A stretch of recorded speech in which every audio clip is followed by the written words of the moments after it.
बहुत समय पहले की बात है। मध्य प्रदेश के एक छोटे से गांव में दो बहनें काजल और चंचल अपनी माँ पिताजी के साथ रहती थी। एक दिन कार एक्सीडेंट में चंचल के माँ और पिताजी का मृत्यु हो जाता है। अब काजल और चंचल दोनों बहनें बिल्कुल अकेली हो गई थी। तभी एक दिन चंचल के चाचा जी चंचल के घर जाते हैं और दोनों बहनों को अपने घर ले आते हैं। चंचल की मामी महिमा बहुत ही घमंडी औरत थी। महिमा की भी एक बेटी थी, उसका नाम था दीक्षा। महिमा अपनी बेटी दीक्षा को बहुत प्यार करती थी और उसकी हर फरमाइश को पूरा करती थी। दीक्षा एक प्राइवेट इंटरनेशनल स्कूल में पढ़ाई किया करती थी, लेकिन माँ के लाड प्यार के कारण वो बहुत ही जिद्दी और बिगड़ैल लड़की बन गई थी और अपनी क्लास में हमेशा बहुत ही कम मार्क्स लाती थी। लेकिन माँ की लाडली होने की वजह से कभी भी महिमा उसको कुछ नहीं कहती थी। शुरुआत में तो महिमा रमेश को दिखाने के लिए चंचल और काजल को सगी बेटी की तरह पाला करती थी, लेकिन जैसे ही रमेश काम के सिलसिले से शहर जाता है, तभी चंचल की चाची चंचल और काजल के साथ नौकर जैसा व्यवहार करने लगती है। ऐसे ही दिन बीत रहे थे। तभी एक दिन दीक्षा अपनी माँ से कहती है, माँ मैं अभी अभी मॉल से आ रही थी, तभी मैंने वहाँ देखा कि वहाँ पर एक पोस्टर लगा हुआ था कि आने वाले 25 तारीख को हमारे गांव में फैशन कंपटीशन होने जा रहा है। मैंने सुना है इस कंपटीशन में मिस्टर मोहित राठौर भी आ रहे हैं, जो एक बहुत बड़ी फिल्म इंडस्ट्री के प्रोड्यूसर है, और उनका कहना है कि जो भी इस फैशन कंपटीशन में विनर होगा वो उसकी शादी अपने बेटे से कराएंगे और उसे नगद 1 लाख रुपए का इनाम भी देंगे। माँ मैं ये कंपटीशन में भाग लेना चाहती हूँ, इसके लिए मुझे अच्छे से लहंगे और मेकअप का पूरा सामान खरीदना है। अरे तुम इतना क्यों टेंशन ले रही हो मेरी प्यारी बच्ची, मुझे पता है तू दुनिया की सबसे खूबसूरत लड़की है और ये फैशन कंपटीशन में तुम ही विनर आओगी। लेकिन फिर भी अगर तुम कहती हो तो मैं तुम्हें अच्छे ब्रांड का लहंगा और लिपस्टिक दिलवा दूंगी। लव यू माँ, आप दुनिया की सबसे बेस्ट माँ हो। ये सारी बातें बगल में खड़ी काजल सुन रही थी।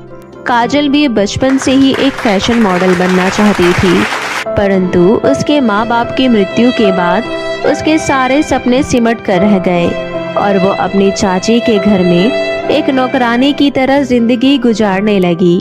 इसी तरह समय बीत रहा था। तभी काजल अपनी छोटी बहन चंचल को ये सारी बातें बतलाती है। चंचल तुम्हें तो पता ही है, तुम्हारी बहन बचपन से ही फैशन मॉडल बनना चाहती है। आज एक सुनहरा मौका हमारे पास चल कर आया है। हमारे गांव में आने वाले 25 तारीख को एक फैशन कंपटीशन मनाया जा रहा है और मैं भी उस फैशन कंपटीशन में भाग लेना चाहती हूँ। पर दीदी, उस फैशन कंपटीशन में भाग लेने के लिए तो आपको एक सुंदर सा लहंगा और मेकअप के सामान की जरूरत पड़ेगी, जो कि हमारे पास नहीं है और हम चाची जी से भी नहीं कह सकते हैं। अगर हमने चाची जी से लहंगा और मेकअप का सामान के लिए कहा तो वो हम दोनों को मार मार के बुरा हाल कर देंगी और हम दोनों को खाने के लिए भी नहीं देंगी। ये तो तुम सही कह रही हो चंचल, चाची जी बहुत बुरी है। वो हम दोनों से पूरे दिन घर का काम करवाती है और बदले में 2 वक्त की रोटी भी नहीं देती। ऊपर से हम दोनों पर इतना अत्याचार भी करती है। आज अगर माँ जिंदा होती तो वो जरूर हमारे लिए एक सुंदर सा लहंगा और मेकअप का सामान दिलवा देती। दीदी आप टेंशन मत लो, माँ नहीं है तो क्या हुआ, मेरे पास कुछ रुपए हैं। आप उस पैसों से जाकर लहंगा सिलने के लिए कपड़े ले आना और एक लिपस्टिक भी। माँ ने मुझे सिलाई सिखाई थी, मैं दिन रात जागकर आपके लिए एक सुंदर सा लहंगा सिल दूंगी। काजल अपनी बहन की बात सुनकर बहुत खुश होती है और दोनों बहनें रूखी सूखी रोटियां खाकर सो जाती है। अगली सुबह महिमा काजल को बाजार से सब्जी खरीदने के लिए भेजती है। तभी काजल बाजार से अपने लहंगे के लिए भी कपड़े ले लेती है। काजल घर आकर वो कपड़ा अपनी बहन को दे देती है। दोनों बहनें दिन भर काम करती थी, इसलिए चंचल को लहंगा सिलने का समय नहीं मिल पा रहा था और वो रात भर जागकर अपनी बहन के लिए एक सुंदर सा लहंगा तैयार करती है। काजल इतना सुंदर लहंगा देखकर बहुत खुश होती है और अपनी बहन को गले से लगा लेती है। फैशन कंपटीशन के दिन बहुत ही पास आ रहे थे। तभी एक दिन महिमा काजल और चंचल को बुलाने उनके कमरे में जाती है। कि तभी उसकी नजर लहंगे पर पड़ती है और वो बोलती है, ओए मनहूस, इतना सुंदर लहंगा तूने कहाँ से लाया और ये तुम्हारे कमरे में क्या कर रहा है? चाची जी, ये लहंगा हमारा ही है। इसे मैंने अपने हाथों से अपनी बहन काजल के लिए सिला है। अच्छा, तो तू मुझे बेवकूफ समझ रही है? इतना सुंदर लहंगा तूने सिला है? जरूर तूने मेरे पैसे चुराकर ये लहंगा बाजार से खरीद कर लाई है। अब जल्दी से सच सच बता दे, वरना मैं तुझे मार मार कर तेरे माँ बाप के पास पहुँचा दूंगी। चंचल सही कह रही है चाची जी, ये लहंगा मेरा ही है और ये चंचल ने मेरे लिए सिला है। अच्छा ठीक है, लेकिन इतना प्यारा लहंगा मेरी बेटी दीक्षा पर ही जचेगा और ये लहंगा मैं अपनी बेटी दीक्षा के लिए लेकर जा रही हूँ। और हाँ, मेरी बात कान खोल कर सुन लो, अगर तूने दोबारा ऐसा लहंगा सिलने की कोशिश की तो मैं तुम्हारे लहंगे में आग लगा दूंगी, समझी? इस तरह महिमा वो लहंगा उन दोनों बहनों से छीनकर अपने कमरे में लेकर चली जाती है। तभी वो दोनों बहनें अपनी किस्मत पर बहुत रोती है और रोते रोते दोनों सो जाती है। काजल को फैशन कंपटीशन में भाग लेने का बहुत मन था। वो बहुत गहरी नींद में सो रही होती है। तभी उसके सपने में उसकी स्वर्गवासी माँ आती है और बोलती है, मेरी प्यारी बेटी, मैं जानती हूँ कि तुम्हारा फैशन कंपटीशन में भाग लेने का बहुत मन है और तुम वो कंपटीशन जीतकर अपने माँ बाप का नाम रोशन करना चाहती हो, लेकिन तुम्हें घबराने की कोई जरूरत नहीं है। वो कंपटीशन जीतने में मैं तुम्हारी मदद जरूर करूंगी। मेरी बात को तुम ध्यान से सुनना। गांव के बाहर पुराने कुएं के पास एक नदी है। उस नदी में एक पेड़ है, उसमें बहुत सारे रंग बिरंगे लिपस्टिक लगे हुए हैं। वो पेड़ तुम्हें एक लिपस्टिक देगा जिसे लगाते ही तुम बहुत ही सुंदर हो जाओगी।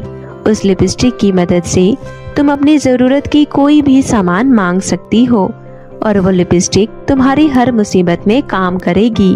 इतना कहकर काजल की माँ वहाँ से गायब हो जाती है। सुबह जब काजल की नींद खुलती है तो उसे अपना सपना याद आता है और वो सारी बातें अपनी छोटी बहन चंचल को बताती है। दीदी, मुझे तो ये तुम्हारा सपना किसी सच से कम नहीं लग रहा है। माँ जरूर तुम्हारी मदद करना चाहती होगी, इसलिए वो तुम्हें ये सारी बातें सपने में बताई। चाची जी आज दीक्षा को लहंगा दिलवाने मार्केट जा रही है। हम दोनों भी मौका देकर माँ की बताए हुए उस नदी के पास जाएंगे। और फिर दोनों बहनें जल्दी जल्दी घर का काम करने लग जाती है। इधर महिमा और दीक्षा भी शॉपिंग के लिए निकल जाती है और ये दोनों बहनें भी घर के सारे काम निपटाकर नदी की खोज में निकल जाती हैं। बहुत दूर तक चलने पर उन्हें एक जंगल में माँ का बताया हुआ कुआं दिखाई देता है और वो दोनों बहनें कुआं की तरफ जाने लगती हैं। चलते चलते उन्हें एक नदी दिखाई देती है। नदी के पास जाकर वो देखती हैं कि उस नदी में एक पेड़ है। उस पेड़ पर बहुत सारे रंग बिरंगे लिपस्टिक लगे हुए हैं। तभी नदी से आवाज आती है, आओ बच्चों, तुम दोनों का इस नदी में स्वागत है। जरूर तुम दोनों ईमानदार और नेक लड़कियां हो जो तुम्हें मेरी ये नदी दिख गई। मैं यहाँ पिछले 100 सालों से हूँ, परंतु आज तक यहाँ पर कोई नहीं आया। आज तुम्हें मेरी ये नदी दिख गई। अब तुम दोनों जल्दी से मेरे इस जादुई पेड़ से एक एक लिपस्टिक तोड़ लो। ये मेरी लिपस्टिक तुम्हारी जिंदगी को खुशियों से भर देगी।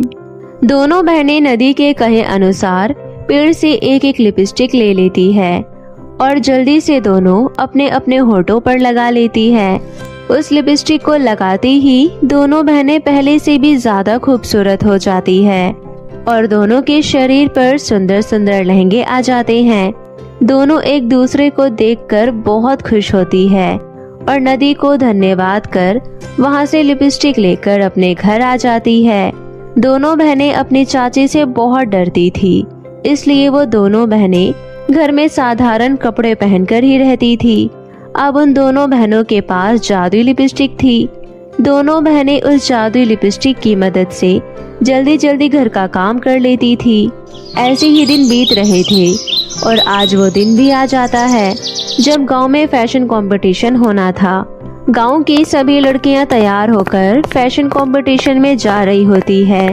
तभी चंचल की चाची बोलती है, अरे तुम दोनों मनहूस लड़कियां कहाँ मर गई? मैं और मेरी प्यारी बेटी दीक्षा फैशन कंपटीशन में जा रहे हैं। तब तक तुम दोनों बहनें हमारे लिए टेस्टी टेस्टी खाना बना कर रखना। खाना बनाने में जरा भी देर हुई तो तुम्हारी खैर नहीं। इतना कहकर महिमा और दीक्षा उस फैशन कंपटीशन में चली जाती है। इधर काजल और चंचल भी उस जादुई लिपस्टिक की मदद से सुंदर सुंदर लहंगे पहनकर तैयार हो जाती है और दोनों बहनें उस फैशन कंपटीशन में चली जाती है और एक एक करके अपना परफॉर्मेंस दिखाती है।